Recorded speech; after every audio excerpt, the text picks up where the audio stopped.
What's up? It's your boy Tom. How's everybody day today? Alright, bust it. I'm gonna talk to y'all real quick about the iPad 2. And I'm not really gonna do a tutorial on it. I'm just gonna kind of stress for you producers out there who are looking for something that's not exactly what I would call expensive in the producing game, because you have a lot of hardware, excuse me, and software that's pretty expensive. Like of course, you know, your top of the line Pro Tools and so on and so forth. But you can get some good beats out of the iPad 2. And I know some of y'all already know this, but I want to reiterate how good the iPad 2 is. It is a beautiful thing. And I really want to stress, you know, because you can actually transfer all the apps that you use, you can transfer them into your iMac. If you're a Mac person, most producers are getting into the Macs because they handle music very well, and it also does a lot of mixing down for you. It doesn't do a lot of the tweaking that you need, as in, you know, pan left, pan right. Like you have to do that yourself on it. But once you send it to iTunes, it mixes down for you, which is a really cool thing to do. It kind of knocks out some stuff that, you know, that would take you, you know, some more time to do on your own. Nonetheless, when you go ahead and pick up an iPad, you go ahead and, you know, just get GarageBand, and GarageBand on your iMac. Excuse me, GarageBand is already on your iMac. You get GarageBand on your iPad and as an app, and once you do, I mean, there's so many things that you can do with this, and the music is just beautiful. Especially your hip hop bass line. I know a lot of you are hip hop artists, but your hip hop bass line, I mean, everything is just touched right here. It's got crazy, you know, synths that you can use on their synthesizers, and you know, you can, if you don't want that one, you can use, I mean, you know. So, and there's some tutorials on how to use it actually online, but I am a proponent of the iPad. Like I said, I just want to stress it because it has definitely made my life easier. Also, the dollars, but I have made some quality music with this thing. I mean, like, when I say quality, I mean quality. And what I really want to say is it's easier to use your iPad than it is to use the iMac. And I mean, I don't know why that is, but I favor the iPad very much, especially when I want to put down my simple beats. You know, the only thing about it is it has a limited of 6 drum machines within it. So you are limited. You are limited to 8 tracks. So you can only have 8 tracks, and then you have to go ahead and either export those into your iMac or pretty much, yeah, well, that's pretty much it, because I haven't tried to export it as a song. But I think you can actually export it as a song, bring it back in, and then make more tracks. So, you know, depends on how deep you want to get into it. Also, Fruity Loops. You can put Fruity Loops on there, and shout outs to your boy Grand Tizzle that you can really get into on there, like Easy Beats. For all you people who are still looking for, you know, other equipment to use or other software to use, that's very inexpensive, $5. The Mac that I have, excuse me, the iPad that I have was $4.99 with a 16 gig hard drive. Yeah, and that is enough to keep me going. I mean, I haven't ran out of room yet. I haven't ran out of music. I still have a lot of music that I've made already on it. I don't have any videos on there, but like I said, I still have a lot of room.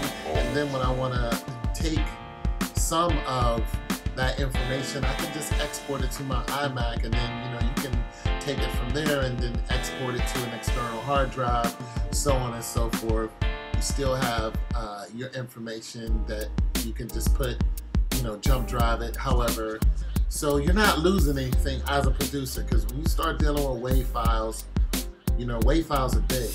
And then when you want to start making your own videos, you can also do that with the iPad. Of course, y'all already know that. I'm not trying to teach y'all something new. Like I said, I'm just trying to reiterate, producers, get yourself an iPad. Even if you're like a keyboard player or a guitarist or any of that, there's plugins that you can use. Get yourself an iPad. When you wake up in the morning, you're still in bed, and you got that idea. This is what I love. You got that idea in your head. You don't have to get up and run to your computer and, do all the other stuff. You can just keep your iPad somewhere, on your dresser or somewhere near your bed. Pick it up and be like, you know what I'm saying? And that's how I do it. I wake up and like, oh, you know what I'm saying? I hear that beat and then I try to get it out on the iPad. There are some small glitches with the iPad. Every now and then it'll do some weird stuff, like the computer can't do the beat that you want to. So go right back into GarageBand. And you also have stuff like, let me go into a track. Okay, so here's one of your tracks right here. I don't know how good y'all can see that. And so, you got your regular beat on there. And eventually I'll post some stuff that I've done. I already have some music up on SoundClick. If you go to SoundClick, Tone 202, you can check out some of my music there that I've done with the iPad. But I got some other stuff that I haven't even posted yet. It just gets better. Nonetheless, so you have all your controls here. You can flip back and forth between your track and your instrument there, so on and so forth. There's your play, there's your record. Here's all your 8 tracks here. Here's all your 8 tracks right here. And of course, here is your, other information, like if you want to put in some tracks that are already there, some extra bongos, so on and so forth. You can easily import that. And here's for your panning and all the other stuff. I know y'all can't see this very well, but nonetheless, it just has a lot of good features on here and very good controls that you can use. But the best part about it is the sound quality. The sound quality is oh my God. I mean, it is so good. A lot of times your hip hop bass though and your hip hop drums, if you don't have yourself, something that can listen below 300, megahertz, then, like a subwoofer, get yourself a subwoofer, because once you take it to a quality system and they play it, that bass is going to be ridiculous. It's actually going to distort. So you want to get control of that, put it in your iMac if you have one, and go ahead and click on your EQ, turn the bass down, because I'm letting you know right now, the bass on your iPad is very, very heavy. And like I said, if you don't have a quality system, you're just hearing regular bass. But trust me when I say this, when you get it to a better system, that say you want to give it to a DJ, and you think it's already done, it's already mastered, it is not. Because when that DJ gets it and plays it over that hi-fi system with all the crossovers and the 4-ways and all that, where you can hear everything that you're doing, that bass is gonna, those subwoofers are just gonna distort. So that's the one thing about the iPad, that you really gotta tweak your stuff. I don't have a big studio. I have what is basically, a small studio. It's a pre-recording studio. So like I said, for you producers out there, pre-recording, I want to stress that, pre-recording studio, the iPad is beautiful. Even for your major recording, the iPad is a good place to start something. But for you guys out there who, we ain't got, $1,600, $1,700 to drop on a piece of equipment, you got $500 in your pocket, get yourself an iPad. Peace, it's your boy Tone. Check me out, Tone 202 on YouTube. Peace.